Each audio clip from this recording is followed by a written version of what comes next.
우리에게 주신 하나님의 말씀 함께 보겠습니다.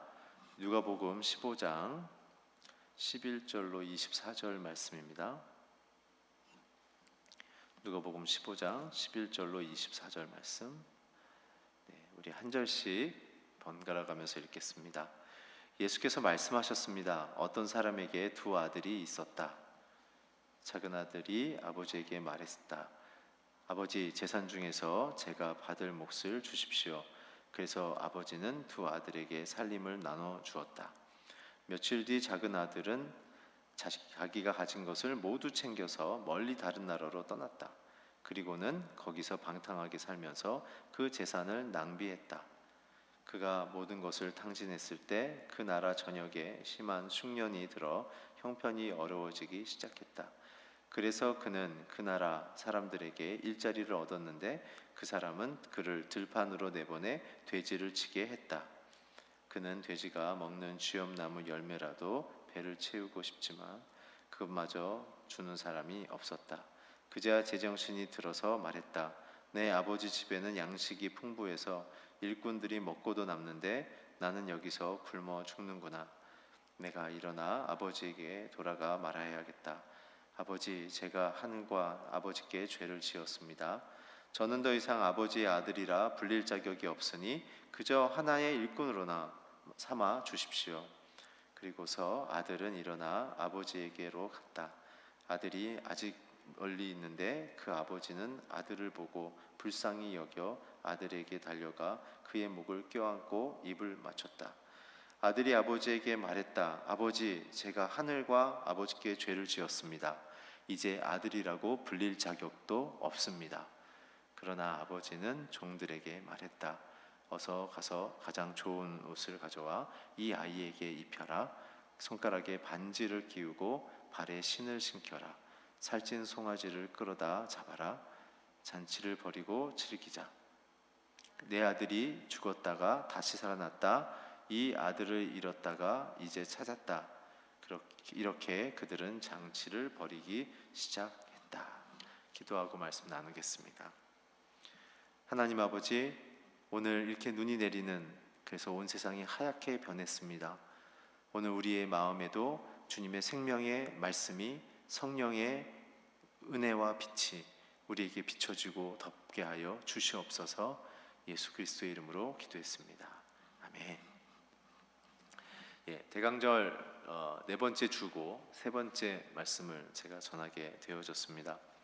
오늘 이 본문은 우리가 너무나 잘 아는 탕자의 비유라는 별명이 붙을 만큼 예수를 믿는 자들이나 믿지 않는 분들에게 신앙적으로, 문학적으로 굉장히 좋은 영향력을 주고 있는 그러한 비유입니다.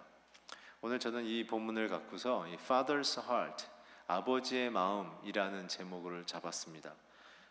많은 귀한 목회자들이 이 본문을 갖고 설교해 주실 때 이 작은 아들에 대한 포커스로도 설교해 주시고, 요즘은 또 트렌드가 좀 바뀌어서 큰 아들을 초점으로 설교를 해 주시는데, 오늘 우리가 잘 기억해야 될 것은 이 누가복음 15장은 이 세리와 죄인들, 그리고 바리새파 사람들과 율법 학자들, 이 두 양대 그룹에 대하여 참된 구원이 무엇인지를 설명하시는 예수님의 비유 설교입니다.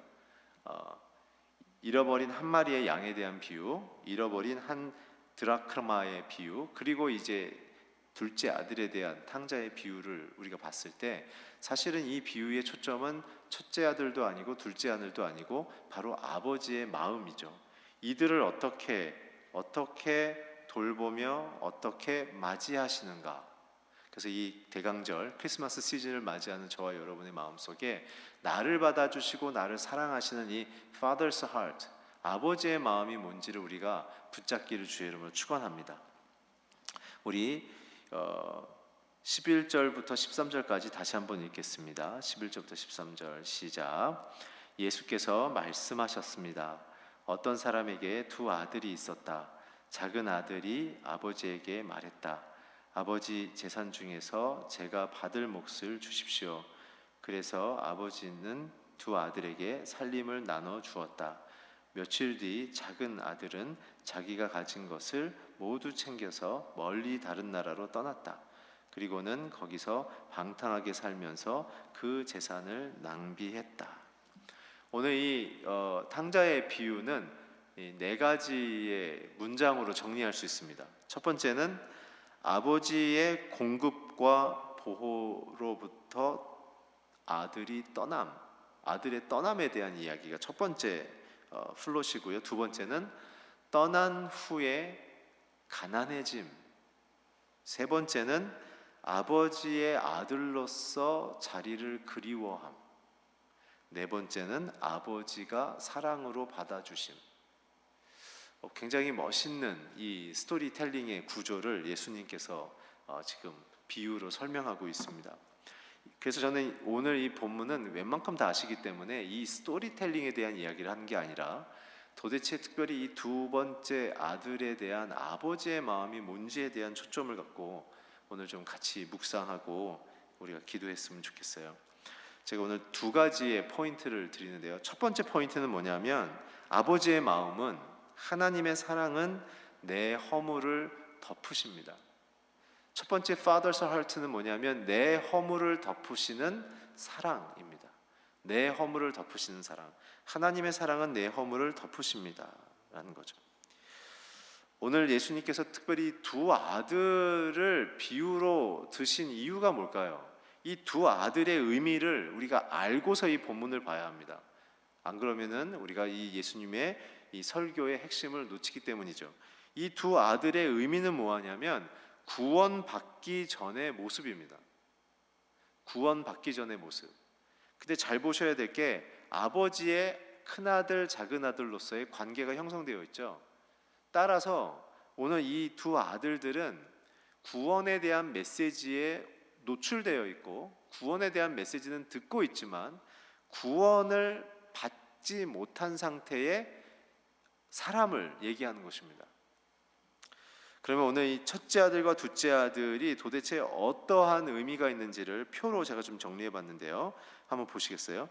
첫째 아들은 어떤 그룹을 상징하냐면 오늘 누가복음 15장 2절에 있는 바리새파 사람들과 율법학자, 서기관들 사람들입니다.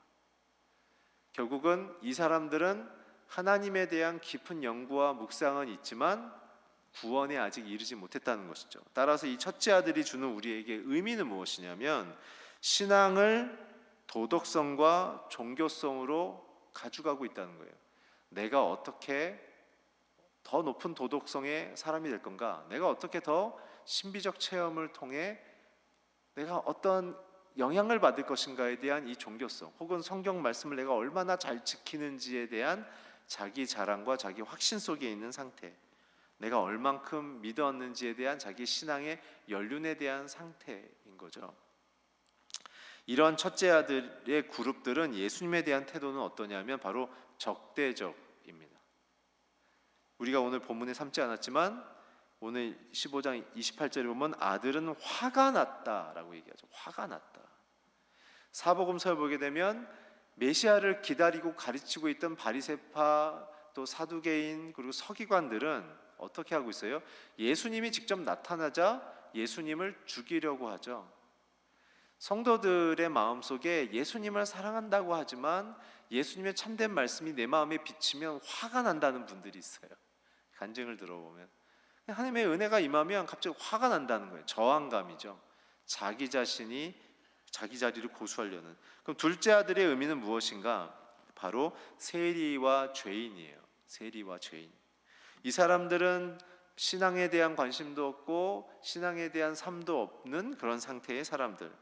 그래서 이들이 갖고 있는 의미는 뭐냐면 방탕과 부도덕과 정욕. 첫째 아들이 보기에는 정말 받아들이고 싶지 않는 그러한 부류의 사람들이죠. 자기에게 있는 것을 마음껏 다 쓰고 방탕하고 그리고 부도덕하고 그리고 정욕에 빠져 있는 거예요. 이런 그룹들의 예수님에 대한 태도는 어떨까요? 그것은 바로, 그렇지만 예수님에 대해서 이 그룹들은 관심이 있어요. 관심이.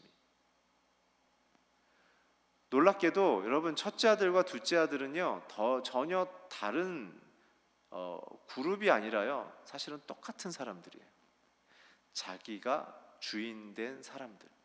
예수님이 주인이 안 됐지만 자기 스스로 높은 도덕성과 높은 완성도를 추구해 보려는 그러한 사람들, 혹은 예수님이 없어서 되는 대로 살고 자기의 본능과 그런 자기의 욕망을 따라 사는 둘째 아들들. 그 때문에 이 첫째 아들과 둘째 아들은요, 두 그룹이 아니라 한 사람을 얘기하는 거예요. 자기중심적인 사람이 이러한 성향을 보일 수도 있고 저러한 성향을 보일 수도 있는 사람. 그게 바로 오늘 예수님이 말씀하신 거예요. 사람들의 성향이 다르더라도 그 본질은 예수 없이 살아가는 거다. 저는 여기서 저와 여러분이 좀 눈이 열리고 귀가 열렸으면 좋겠어요. 내가 정말 예수를 믿고 사랑하지만 내 성향이 예수를 중심에 모시고 살고 있는가? 아니면 내가 추구하는 의미와 목적을 따라 살아내고 있는가라는 거죠. 특별히 둘째 아들의 행동의 의미를 잘 보셔야 돼요. 오늘 12절에 보게 되면 아버지의 재산의 일부를 달라고 말하고 있죠. 결국 이 의미는 뭐냐면 유대 사회에서의 갖고 있는 사회적인 기준에서 봤을 때 유일하게 아버지의 재산이 아들들에게 나눠지는 상황은요, 아버지가 죽었을 때예요. 아버지가 어떤 일로 돌아가시게 되면 그때 나눠줄 수 있었고요. 나눠주는 방식은 뭐냐면 첫째 아들에게는 3분의 2가, 둘째 아들에게는 3분의 1이 나눠질 수 있었어요. 근데 아주 특수한 경우, 유언을 남기거나 미리 자녀에게 재산을 분할해야 될 상황이 발생하면 어떻게 되냐면 9분의 2를 주는 방식으로 했어요. 근데 오늘 이것이 어떤 의미냐? 작은 아들은 아버지의 돈에 관심이 있었고 그 관심 있는 것을 통해 무엇을 추구하고 있었냐면 아버지가 죽었다고 선언하는 거예요. 돈을 달라는 것은 결국 이것은 무엇입니까? 하나님과의 관계 단절을 의미하는 거죠. 하나님과 예수님은 내에게서 의미가 없어요 라고 얘기하는 거예요.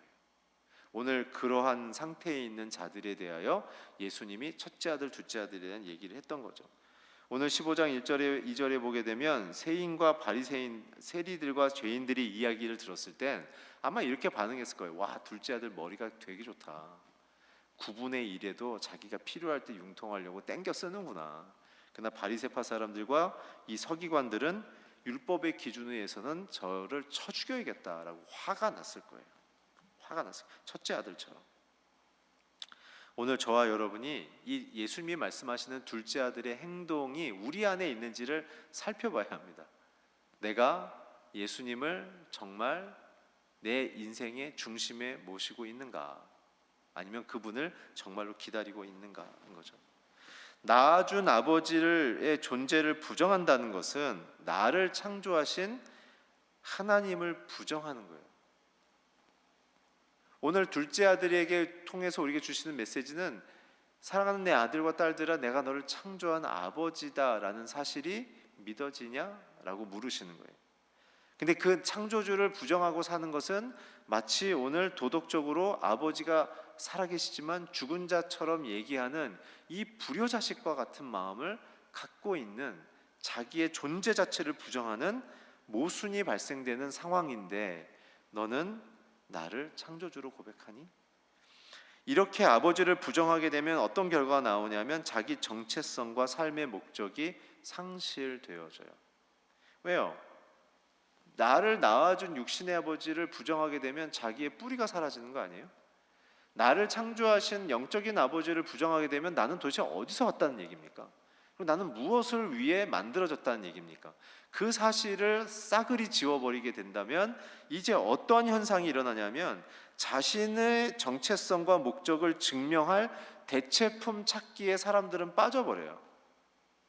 자기를 창조하신 예수 그리스도를 부정하는 순간 자기의 존재와 삶의 목적을 증명할 대체품 찾기. 그래서 사람들은 다 뭐예요? 인정 욕구를 갖고 있는 거예요. 내가 어느 학교를 나왔다, 내가 어느 정도의 재산을 갖고 있다, 내가 어느 정도의 일을 해봤다라는 인정 욕구에 빠져서 사람들은 하나님을, 예수님을 귀하게 여기는 게 아니라 자기 자신이 어떤 사람인지를 사람들에게 테스티모니하기에 정신이 없죠. 그게 둘째 아들이라고요. 그 둘째 아들. 그래서 그 둘째 아들은 이제 아들과 아버지의 관계가 붕괴되는 현상이 이제 오늘 본문에 숨어 있게 되는데요. 오늘 이 탕자로 비유되는 둘째 아들의 관심 포인트가 뭐였죠? 이 둘째 아들의 관심 포인트는 아버지보다 유산이었어요. 아버지보다 유산. 아버지가 나를 낳아주시고 나를 가르치시고 나를 사랑해 주시는 것에 보다 내가 아버지 것을 어떻게 유용할 수 있지라는 것에 더 관심이 많았던 거죠. 그것은 아버지에 대한 마음이 어떤 뜻이냐면 살아계신 아버지를 죽은 아버지로 여긴다. 아버지의 도움을 구하지 않는 거예요.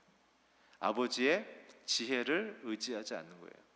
아버지의 권위 안에서 보호받기를 거절하는 거예요.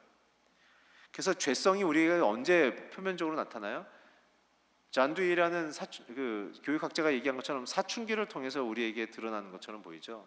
부모의 권위를 무시하고 부모의 것을 떠나는 우리 안의 본성이 그때부터 표출되기 시작하는 것처럼 오늘 탕자를 통해 우리가 깨달아야 될 것은 나는 예수 그리스도를 살아계신 내 아버지로 고백하고 있는가?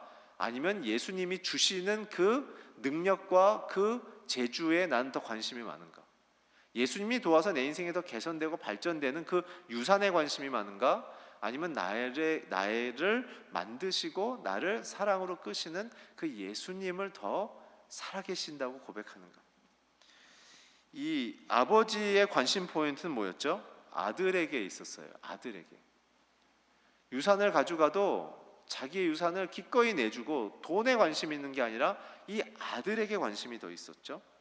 그래서 아들에 대한 마음은 뭐냐면 이 죽은 아들, 아버지의 관계를 끊어버린 이 아들이 산 아들로 얻어지기 위해 모든 것을 다 내어주기로 결정하는 이 아버지, 이 일을 우리가 보는 거죠. 우리가 이 무엇을 보면서 한 가지 참 퀘스천이 들어요. 우리의 성품 같으면 이 둘째 아들을 불러다가 호되게 혼냈을 텐데 네가 지금 제정신이냐? 네가 정말 지금 똑바로 지금 말하고 있는 거냐? 어디서 이런 태도를 보이냐 얘기하는데 여기서 하나님과 예수님을 비워지는 아버지는 그냥 그것을 허락하시는 그림처럼 보여요. 이게 인간이 갖고 있는 사랑과 하나님의 사랑의 엄청난 큰 차이예요. 우리는 우리의 갖고 있는 종교성과 도덕성으로 우리의 자녀들, 사람들을 그 틀 안으로 밀어넣으려고 그러죠. 쟤는 왜 저래? 왜 저렇게 안 하는 거야? 그래서 우리는 거기에 대해 말로 사람을 죽이든 말로 혼내든 사람들을 엄청 몰아붙여요. 근데 여러분 보세요. 하나님은 우리를 심판하실 수 있어도 우리의 선택을 허락하시는 거예요. 이게 굉장히 살떨리는 부분이에요. 우리의 선택을 허락하세요. 그러면서 그 떠나는 아들을 마음에 잊지 않고 다시 얻고자 고통하는 하나님이시란 거죠.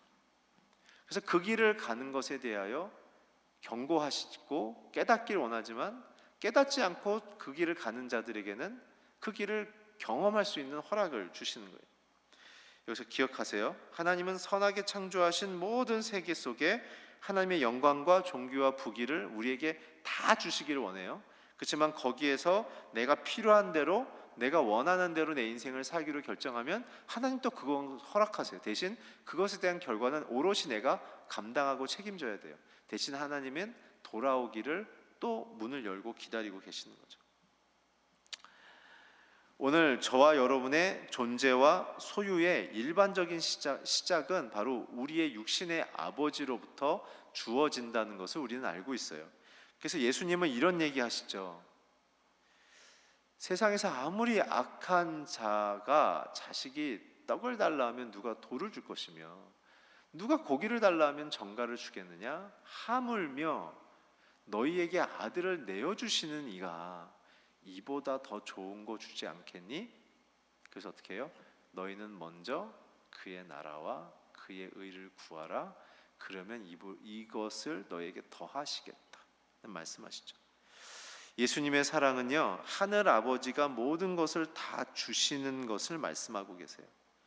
따라서 오늘 이 본문을 통해 우리가 놓치지 말아야 될 것은 뭐냐면 우리가 그 사랑에 연결되어지고 우리가 그 사랑 안에서 거하는 삶을 살기 시작해야 된다는 거예요. 아가서에 보면 이런 이야기가 나와요. 술람미 여인, 이 솔로몬의 이 아내인 술람미 여인이 신랑이 없어진 상태에서 사람들에게 붙잡혀서 옷이 찢겨지고 침이 뱉어지고 발로 밟히는 치욕을 경험하죠. 그랬을 때 아가서를 통해서 얘기한 건 뭐예요? 그 술람미 여인의 수치를 회복하기 위해서 신랑이 올 거다 얘기하죠. 여러분, 예수님이 이 땅에 오셔서 저와 여러분이 아버지를 떠나서 생긴 우리의 인생의 절망과 상처와 부끄러움과 이 정말 지우고 싶은 모든 인생의 사건들을 예수님이 우리에게 주신 자녀로서의 이 영광의 옷을 우리 뜻대로 우리 마음대로 선택하며 살며 아버지를 떠나 살면서 생겼던 인생의 이 모든 실패, 찢어진 옷과 같은 인생의 실패를 예수님이 어떻게 하셨죠?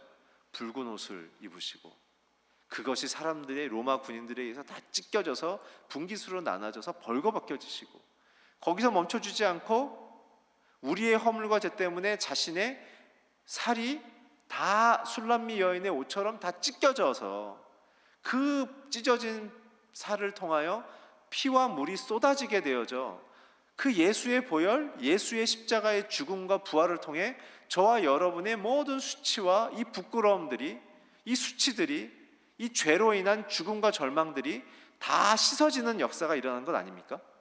이게 크리스마스입니다.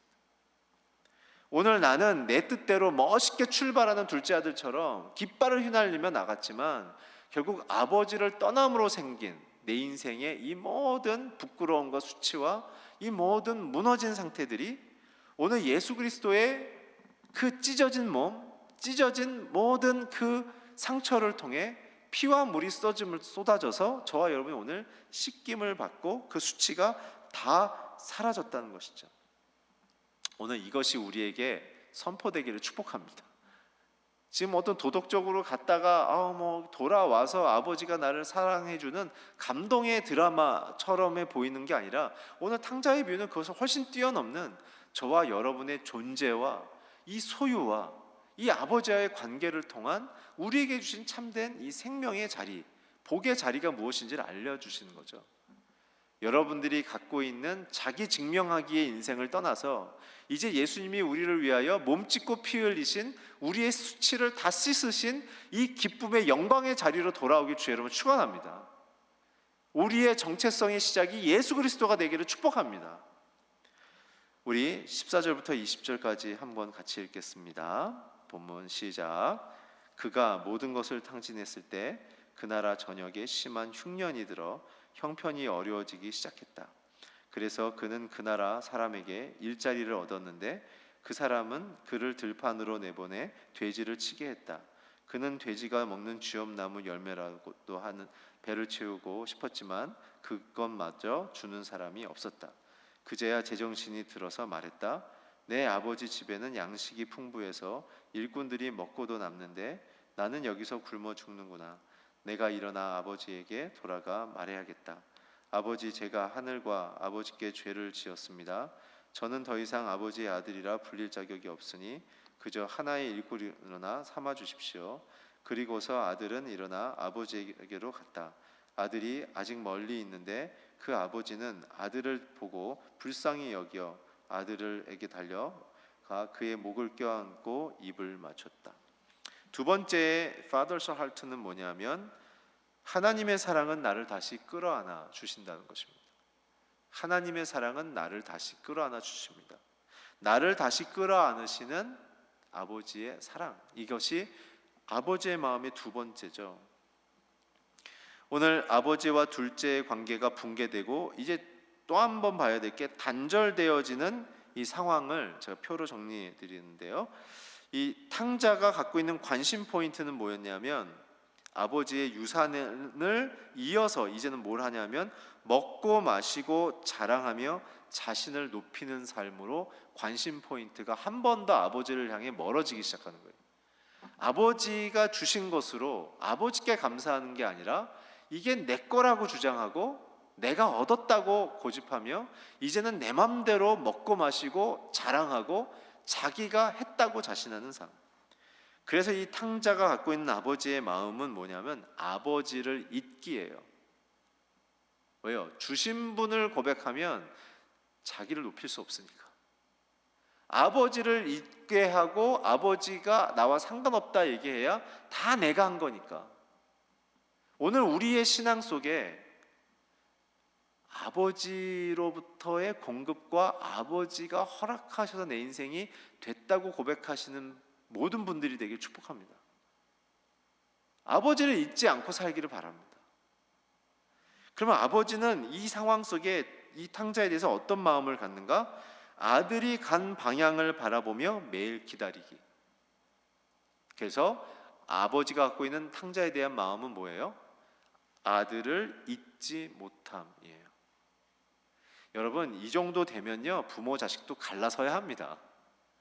자기를 죽었다고, 아빠는 죽은 사람이에요 외치고, 이제 아빠랑 나랑 상관없어요 외치고, 돈까지 가지고 나가버리고, 나가서는 저쪽에서는 탕진하고 가문에 먹칠을 했고, 그런 아들에 대하여 이 정도 되면 아버지도 내 할 만큼 다 했으니 이제 나도 너로부터 자유하고 싶다라고 말할 수 있어야 되는데, 우리 아버지는, 우리 하늘 아버지는, 우리 예수 그리스도는 우리가 배신하고 예수님을 모욕하고 떠나간 그 방향을 보며 계속 우리가 돌아오기를 기다리고 있다는 거예요.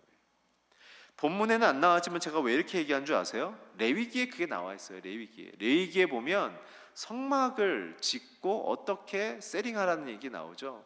그때 굉장히 의미 있는 메시지 중에 하나인 성막의 문을 동쪽을 향해 두어라고 얘기해요. 여러분, 왜 그럴까요? 여러분, 에덴이 소사이어티가 문이 몇 개였죠? 긴장하지 않길 축복합니다. 문이 하나였죠. 불검, 화염검을 든 천사가 하나님의 허락 없이는 아무도 못 들어오게 지키는 에덴 동산에는 문이 하나였어요. 창세기에 나와요. 이상하게 쳐다보지 마세요. 창세기에 나오는 거예요. 그래서 아담이 성령에 이끌려 그 문을 통과하고 생명의 기운이 없었던 에덴 밖에서 자기가 만들어진 이후에 에덴에 들어갔을 때 하나님의 영광과 그 아름다움이 충만한 것을 보고 그가 엄청 기뻐했다고 나오죠.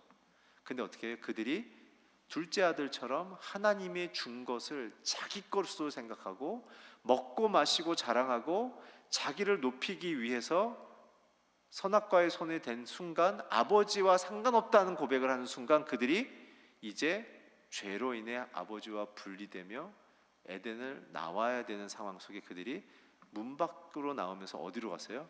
동쪽으로 갔어요. 동쪽으로. 그러니까 어떻게 해요? 아버지를 등지고 떠난 인류가 다시 주님께로 돌아오는 상징적인 방향, 동쪽을 향하여 성막을 열어놓은 거죠. 그러니까 뭐예요? 그리고 제 친구 중에 굉장히 하여튼 유명한 건축학자가 있는데, 제가 성막 이렇게 같이 이렇게 그 친구하고 공부하다가 이제 전도하기 위해서 하다가 그 친구가 계속 잘 따라오다 마지막에 하나 질문하더라고요. 야, 태영아, 이거 굉장히 너무 의미가 깊고 너무 멋진, 이 건축학적으로도 너무 멋있는데 하나가 이상하다는 거예요. 하나가 뭐야? 그랬더니 문이 텐트의 비율, 나머지는 비율이 너무 멋있게, 진짜 하나도 잡을 수 없게 텍스처나 비율이나 이 모든 구조물이 너무 완벽한데 이상하게 이 비율에 비해서 문이 너무 크다는 거예요. 근데 제가 그 친구가 얘기할 때 그때 알았어요. 아, 주님은 자신이 만든 성막의 예술적 탁월성보다 잃어버린 영혼들이 모든 민족이 자기에게로 돌아오기 위한 그 수용성에 초점을 뒀구나. 그래서 어떻게 해요? 수고하고 짐진 모든 자들아, 다 내게로 오라. 내가 너희를 쉬게 하겠다. 오늘 이 아버지의 마음은 그 마음 아니에요? 나를 다시 끌어안겠다는 마음은 아버지의 안식, 아버지의 용서, 아버지의 위로, 아버지의 희망 가운데로 이 실패한 둘째 아들을 맞이하기 위함 아닌가요? 오늘 우리는 내 힘을 믿고 내 생각을 믿고 아버지를 잊어버리고 아버지가 주신 약속을 내 개인적으로 나를 높이기에 가져가고 있는 실수를 범하고 있지만, 아버지는 나를 끊임없이 잊지 못하고 나를 포기하지 않는 그 사랑으로 있다는 것이죠. 그렇다면 이때 아버지와 아들의 간의 마음은 어떨까요? 아버지와 이 둘째 아들 탕자 간의 마음은 어떨까요? 이 둘째 아들인 탕자는 자기의 소유와 체계가 무력해지고 나서야 아버지를 생각했어요. 다 우리 그렇지 않나요? 우리가 잘 되고 잘 나갈 때는 아버지 잘 기억 안 해요. 하나님 잘 의지 안 해요. 우리가 벽에 부딪혔어요. 그때야 코가 석자가 돼서 주님 하죠. 근데 놀랍게도 아버지 곧 예수 그리스도 하나님은 늘 잊지 않고 나를 기억했다는 거예요. 내가 아버지를 잊어버리고 있는 순간에도. 오늘 우리의 말 성경에는 그제 17절 그제서야 제정신이 들어라고 번역이 됐지만, 헬라어 원역에는 스스로 돌이켜라고 되어 있고, 우리 개역개정에도 스스로 돌이켜라고 번역되어 있는데요, 이 부분을 보면 마치 둘째 아들이 인생이 고달프고 힘들어서 완전히 깨져서 이제서야 주님을 스스로 찾는 것처럼 보이지만, 회개의 주도권이 둘째 아들에 있는 것처럼 보이지만, 오늘 우리가 이 부분을 가만히 들여다보면 둘째가 아무리 마음을 돌이켰어도 아버지가 아들을 잊어버리고 있으면 이 회개는 의미가 없는 거 아닌가요? 이 둘째 아들의 회개가 의미가 있는 것은 아버지가 둘째 아들을 늘 기억하고 잊어버리지 않는, 아들이 준 상처를 마음속에 품고 있으셨지만 그러나 그 아들을 사랑하고 잊지 않고 있었던 그 아버지의 마음. 오늘 십자가는 어떻게 보면 우리가 하나님에 대해서 상처를 준 거죠. 우리는 하나님 필요 없어요. 하나님 나를 만드시지 않으셨잖아요. 내 마음대로 살 거예요. 아버지 가슴에 대못을 박았지만 아버지는 자기의 몸을 찢음으로 우리를 잊지 않고 계시는 거죠. 근데 놀라운 것은요, 아버지는 아들이 마을로 돌아오자 아직 멀리 있는 20절 아직 멀리 있는 그 아들을 보고 불쌍히 여겨 달리셨다는 거예요. 아직 멀리 있는 아들을 보고 계속 동쪽을 향해 마을 입구에서 섰다는 거죠. 그리고 아들이 오기까지 딱 버티고 있다가, 그래 이제 왔냐? 뭐 이렇게 혼내는 게 아니라 그냥 달려가신 거예요. 사정 가시권 안에 들어오니까 달려가시고 불쌍히 여겼다. 이게 뭐예요? 동감했다. 죄짓고 실수하고 넘어지고 실패했어도 너 때문에 내가 체면이 구겨졌어 라고 말하는 게 아니라 그 아들의 그 잘못된 선택, 잘못된 결정이었지만 그것 때문에 고통한 그 눈물, 아픔, 상처를 공감하셨다. 내가 널 잊지 않고 있었다 라는 거죠. 특별히 꼭 끼어 안아줬다는 거예요. 꼭 껴안고 입을 맞췄다는 거예요. 여러분, 이게 뭘까요? 이 당시에 율법으로는 아까도 말씀드렸지만 이렇게 살아계신 아버지에게 이렇게 행동하면요, 율법상 마을 사람들이 돌로 이 아들을 쳐 죽일 수 있었어요. 그러니까 아버지는 자기보다 동네 사람들이 먼저 발견하면 동네 사람들 손에 죽어버릴 것 같으니까 자기가 먼저 아들을 봐야 하며 아들을 멈춰 자기 몸으로 감싸버리셔야 돌을 던져도 자기가 맞고 자기가 깨지고 자기가 피가 터지는 한이 있더라도 이 아들만큼은 지키겠다는 예수의 사랑인 거죠. 오늘 주님이 그 마음 아닌가요?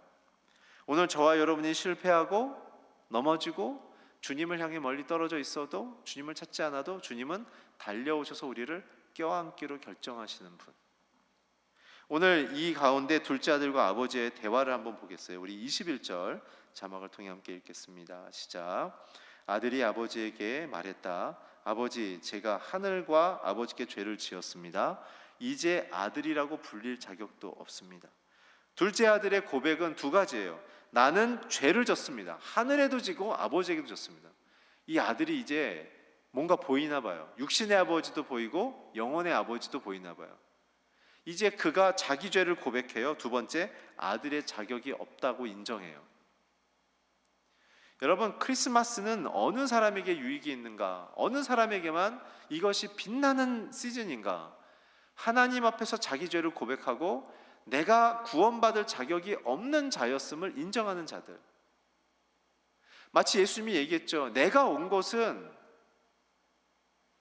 자기가 아프다고 말하는 사람이 에게 의사가 의미가 있는 것처럼 내가 온 것은 그렇다라고 말씀하시죠.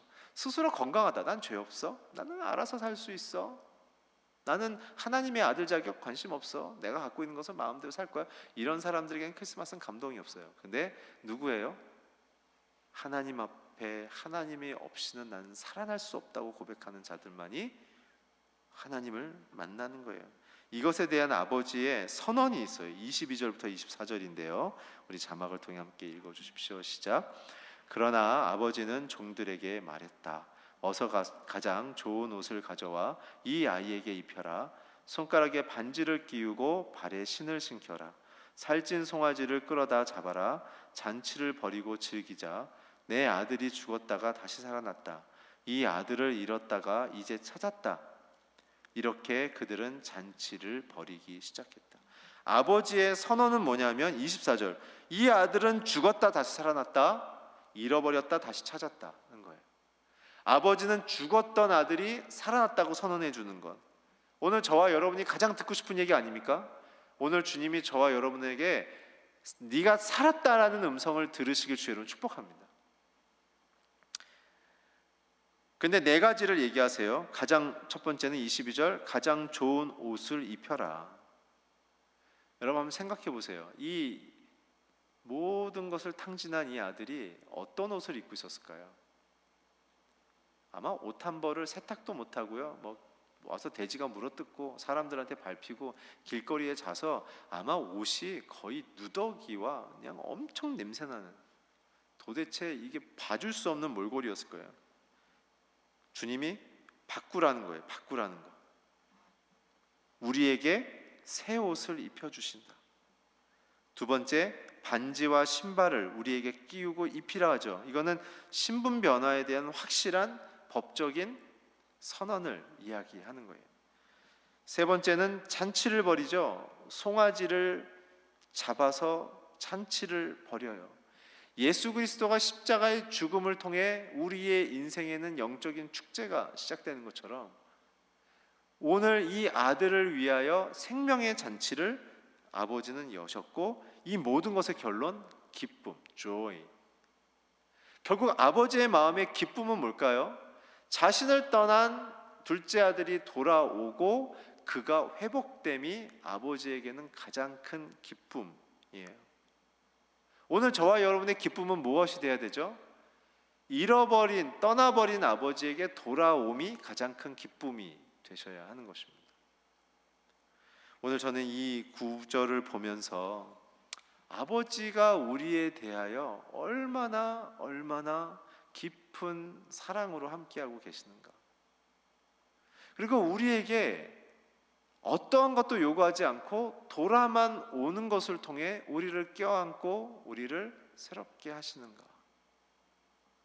오늘 이 크리스마스 시즌 통해서 오늘 저와 여러분이 아버지 앞에 어떠한 모습으로 어떤 위치에 서 있는지를 한번 우리가 묵상해 보는 시간이 됐으면 좋겠습니다.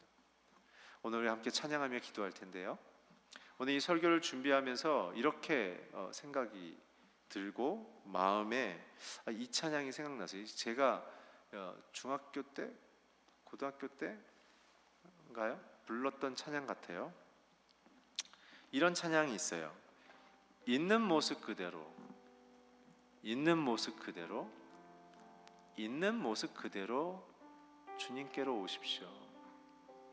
하나님은 당신의 있는 모습 그대로 오시기를 원합니다.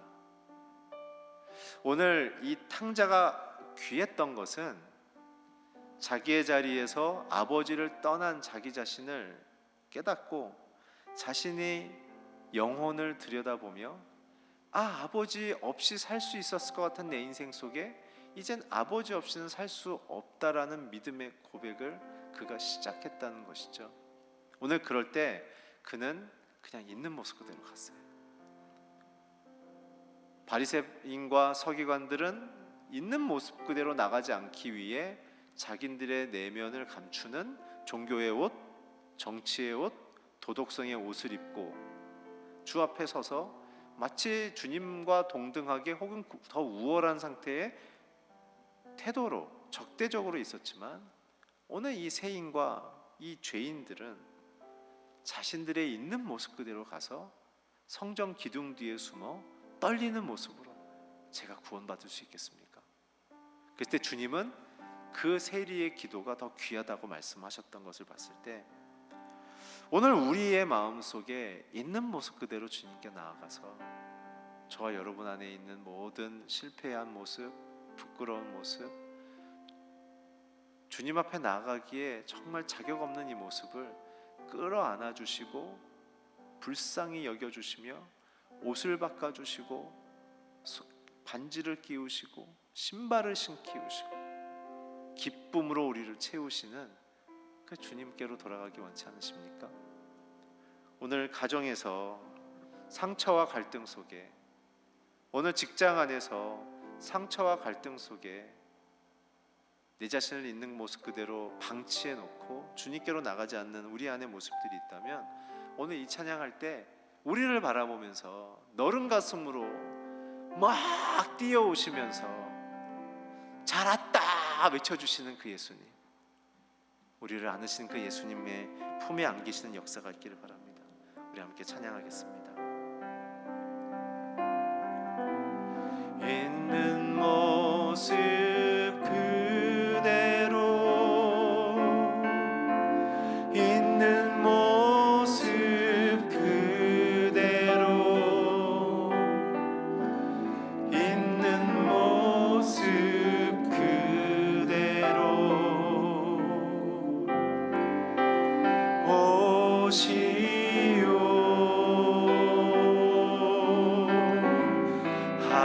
하나님은 당신이 있는 모습 그대로, 있는 모습 그대로 오시길 원하십니다.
사랑하시네.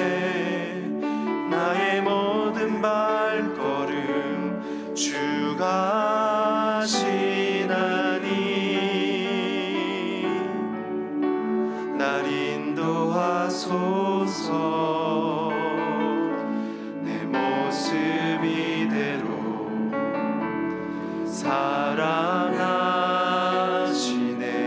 연약한 그대로 사랑하시네. 나의 모든 발걸음 주가 하시나니 날 인도하소서.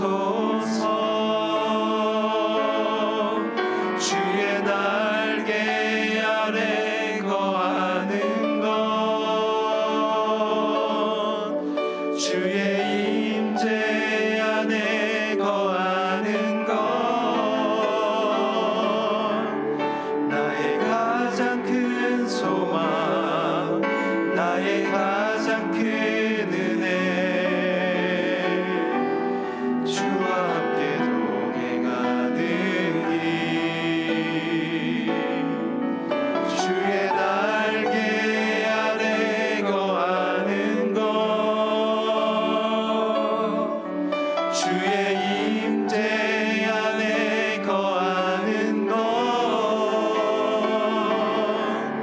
나의 가장 큰 소망, 나의 가장 큰 은혜, 주와 함께 동행하는 길. 우리 시간 함께 우리 기도하겠습니다. 오늘 여러분들의 있는 그 모습 그대로 주님께 나아갑시다. 오늘 있는 그 자리에서 무릎을 꿇던, 주님 앞에 두 손을 들던, 가슴에 손을 얹던, 오늘 있는 모습 그대로 나를 받아주시는 그 주님 앞에, 오늘 있는 모습 그대로 나를 사랑하시는 그 주님 앞에, 나의 연약함, 나의 실패, 나의 좌절, 주님을 떠나, 아버지를 떠나 생긴 인생의 모든 허무와 절망을 다시 주님의 품에 안겨, 하나님 오늘 나의 주의 인생을 주의 사랑으로 고쳐 주시옵소서. 오늘 내 인생을 주의 사랑으로 품어 안아 주시옵소서. 해결할 수 없는 내 인생의 내면과 내 인생의 고통 속에 오늘 주의 사랑으로 나를 덮으시고 날개를 품으시며 나를 치유하시며, 내 가정의 문제, 내 내면의 문제, 내 영혼의 문제, 우리 교회의 문제, 하나님 이 나라와 이 민족의 문제 가운데 오늘 우리를 끊어 안아 나를 고치시고 붙잡으시는 오늘 주의 사랑과 그 은혜로 나와 함께하여 주시옵소서. 우리 함께 통성으로 기도하겠습니다. 하나님 아버지, 주님의 사랑만을 바라봅니다.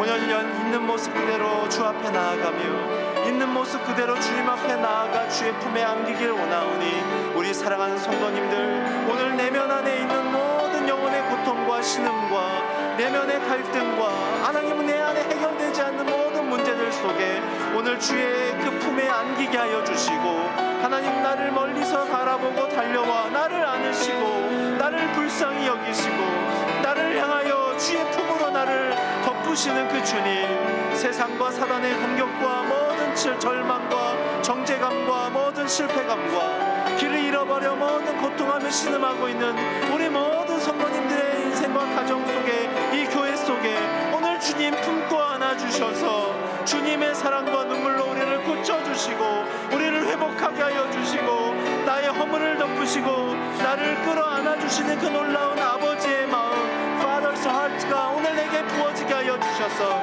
주님, 오늘 주님 안에 자유를 얻게 하시고 소망을 얻게 하시고 힘을 얻게 하시고 위로를 얻게 하여 주시고 용기를 얻게 하여 주셔서 주님의 품 안에 안겨 살아가게 하여 주십시오. 주님의 지혜 안에 잠겨 살아가게 하여 주십시오. 주님의 이끌림에 이끌려 살아가게 하여 주시옵소서. 방황하며 절망하며 무너졌고 하나님 모든 인생의 순간순간이 고통밖에 없는 우리들의 인생 속에 하나님 오늘 찾아와 주셔서 안아주십시오. 오늘 주님의 사랑으로 기쁨을 선포하여 주십시오. 내가 너를 잃어버렸다 찾았다. 내가 너를 죽은 자와 같은 아들과 여겼지만 내가 너를 산자처럼 고치고 회복했다라는 그 생명의 약속이 오늘 우리의 가정과 내면과 우리의 교회 가운데 주셔서 주만 바라보게 하여 주시고 우리를 살려주시고 주님의 마음을 품고 살아갈 수 있도록 죽어있는 우리의 마음을 살려주시옵소서. 주님의 날개만을, 주님의 임재만을 구하는 마음 갖게 하여 주시고 주의 얼굴만을 바라보는 인생 되게 하여 주셔서 모든 분들 가운데 오늘 주의 마음을 부으시고 주의 사랑을 부으시고 주님의 소망과 생명과 기쁨을 부어주셔서 이 크리스마스 나를 위해 오신 예수님의 그 놀라운 사랑과 은혜가 선포되어지며 주님과 동행하는 역사가 일어나게 하여 주시옵소서. 오늘 가정의 눈물과 아픔과 상처들이 주님을 떠나 생긴 모든 절망들이 떠나가게 하여 주시고 모든 성도님들의 가족들과 가정이 주의 품에 안기어서 오늘 치유되며 회복되어지며 십자가의 사랑으로 다시 한번 살아나는 역사들이 우리의 가정 안에, 자녀들 안에, 부부의 관계 가운데, 우리 교우들의 관계 가운데 일어나게 하여 주시옵소서. 우리를 살려 주시옵소서. Father's heart, 나의 허물을 덮으시는 사랑, 나를 끌어안으시는 그 사랑을 찬양합니다. 오늘 아버지를 알고 있지만, 아버지와 함께 머물고 있지만 아버지를 죽은 자로 선언했던 이 둘째 아들과 같은 마음이, 아버지와는 함께하고 있지만 아버지의 유산에 관심이 있고 자기의 자신에 대한 인정 욕구에 사로잡혀 있는 첫째 아들과 같은 모습이 우리 모두 안에 있습니다. 주님, 오늘 우리가 다시 한번 마음을 정돈하며 주 앞에 달려나가 아버지가 나를 잊지 않고 계심을 감사하게 하여 주시고 우리의 인생에 아버지를 떠나 생긴 절망과 허무와 상처와 두려움과 모든 낙담함들이 오늘 주님 앞에 달려나가 내가 하늘과 아버지께 죄를 지었고 아들의 자격이 없다는 것을 고백함을 통하여 주님이 우리를 새 옷으로 갈아입히시고 우리에게 손가락에 반지를 끼우시고 신발을 갈아 신기시며 우리에게 잔치를 베푸시고 기쁨의 축제를 허락하시는 그 놀라운 인생을 회복하게 하여 주시옵소서. 우리 모든 성도님들의 가정에 있는 해결할 수 없는 절망과 이 두려움들과 이 아픔들, 내 안에 고칠 수 없는 내 안에 마음의 병들과 인격의 병들과 영혼의 병들이 오늘 나를 잊지 않고 나를 품고 안아 하나님 보호하고 위로하기 원하시는 주님의 품 안에서 녹아지게 하여 주시고 나를 위해 이 땅에 오신 그 예수의 찢겨진 피와 살을 우리가 오늘 내 안의 수치를 씻으시는 그 사랑으로 받아들이게 하여 주십시오.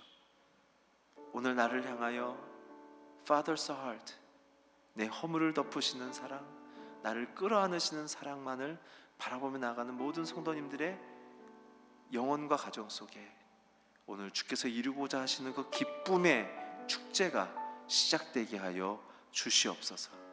감사 찬양을 드리며 예수 그리스도의 이름으로 기도드렸습니다. 아멘.